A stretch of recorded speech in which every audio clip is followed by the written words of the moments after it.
Hallelujah, praise the Lord. ஆண்டவராகிய இயேசு கிறிஸ்து நாமத்தினாலே உங்களை வாழ்த்துகிறேன். கர்த்தர் உங்களை ஆசீர்வதிப்பாராக. யாத்ராகமத்தின் புஸ்தகம் 20ஆம் அதிகாரம் 3ஆம் வசனம். என்னையன்றி உனக்கு வேறே தேவர்கள் உண்டாயிருக்க வேண்டாம்.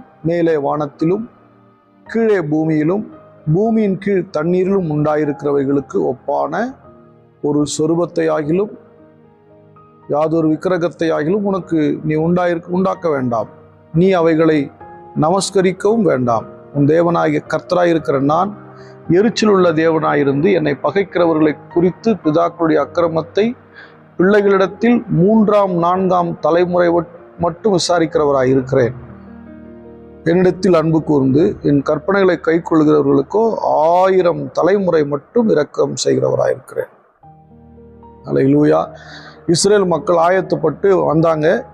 மலைக்கு வந்த உடனே அங்கே அவர் பேசுகிறார், என்னை அன்றி, முதல் வார்த்தை, என்னை அன்றி உனக்கு வேற தேவர்கள் உண்டாயிருக்க வேண்டாம், வேறு தேவன் உனக்கு உண்டாயிருக்க வேண்டாம், நானே உன் தேவனாகிய கர்த்தர். அல்லேலூயா. அப்போது தேவனுடைய பிள்ளைகள் புரிந்து கொள்ளணும், நம்முடைய தேவனாகிய கர்த்தர் எப்படிப்பட்டவர் என்றால், வானத்திலும் அதிகாரம் படைத்தவர், பூமியிலும் அதிகாரம் படைத்தவர், தண்ணீருக்குள்ளும் அதிகாரம் படைத்தவர், எல்லா லோகத்திற்கும் அதிகாரம் படைத்தவர் என்று வேதம் சொல்லுகிறது. அப்படியானா அவர் சொல்றாரு, நான் பார்க்கக்கூடாதவராயிருக்கிறேன், என்னை பார்க்குறவன் செத்துருவான் அப்படின்னு சொல்றாரு.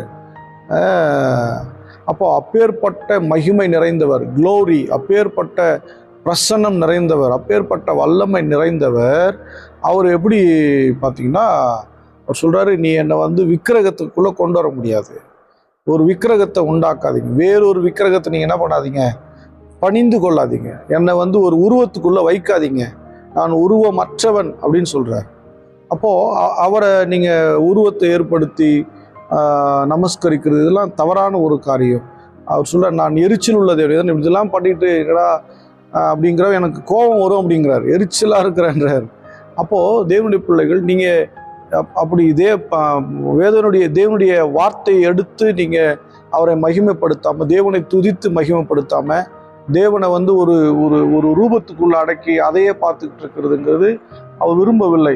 அவர் சகலத்திற்குள்ளும் இருக்கிறார், வானத்திலும் பூமியிலும் சகல அதிகாரம் படைத்துருவார். அவர் சொல்றார், வானம் எனது சிங்காசனம், பூமி எனது பாதபடி. அப்படின்னா அவரை அடக்கி பார்க்க முடியாது. நான் இந்த பூமியை பார்க்கிலும் பெரியவர், வானத்தை பார்க்கிலும் பெரியவர், இந்த பூமி நான் கால் வைக்கிற இடங்கிறார், நான் ஜஸ்ட் என்னுடைய பாதங்களை வைக்கிற இடம். அப்போ அப்படிப்பட்ட ஒரு தேவனை ஒரு சிலையாக, ஒரு சொரூபமாக அடக்கி வைக்க முடியாது, அதை விரும்பவில்லை. அதே போல் வேறொரு விக்கிரகத்தை நீங்கள் ஆராதிக்க தேவன் இடம் கொடுக்கறதில்லை. ஏன்னா நீங்கள் அதை நமஸ்கரிக்காதீங்கன்னு சொல்கிறாரு. நீங்கள் அப்படி செய்யும்போது தேவனை நீங்கள் பகைக்கிறவங்களா இருக்கிறீங்க. அல்லேலூயா. நான் ஒருவரே தேவன், என்னை அன்றி வேறொரு தேவன் இல்லவே இல்லை அப்படின்னு சொல்கிறாரு.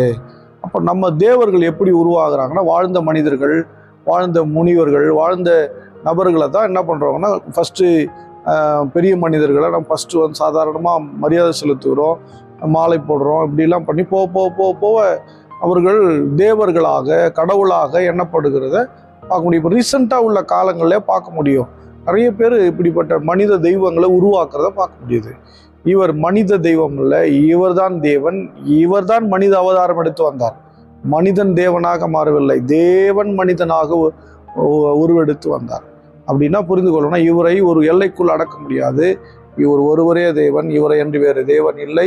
அப்படி வேதம் திட்டமாக சொல்றது, என்னிடத்தில் அன்பு கூர்ந்து, என்னை பார்க்காத, என்னுடைய உருவத்தை காணாத என்னிடத்தில் என் வார்த்தையை கேட்டு நீங்கள் அன்பு கூர்ந்து என்னை பிடித்து கொள்வீங்க, நான் சொல்கிறேன் 1000 தலைமுறை, 1000 தலைமுறை நான் இரக்கம் செய்வேன் என்று கர்த்தர் சொல்கிறார்.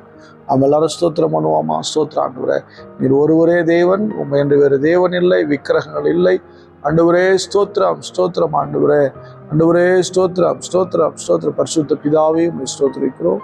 நாங்கள் விக்கிரகத்தை ஆராதித்து விடாதபடிக்கு ஒரு பொருளையோ ஒரு உருவத்தையோ நாங்கள் சார்ந்து விடாதபடிக்கு வார்த்தையாகிய தேவன் உங்களை பற்றி கொண்டு நீர் சகலத்திலும் வாசமாய் இருக்கிறீர்.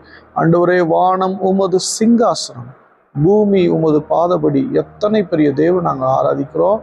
மரித்தே நாங்கள் சதாக்கிர உயிரோடு இருக்க என்று சொன்னவர் ஆராதிக்கிறோம். அதை நாங்கள் சரியாய் புரிந்து கொண்டு ஆண்டவர் உண்மையே சார்ந்து வாழ எங்களை கற்றுக் கொடுங்க. பார்க்கிற ஒவ்வொருவரையும் ஆசீர்வதிங்க, இப்படியான பலனை பெற்றுக்கொள்வார்களாக. இயேசுவின் நாமத்தினால் பிதாவே, ஆமென். God bless you. Bye bye.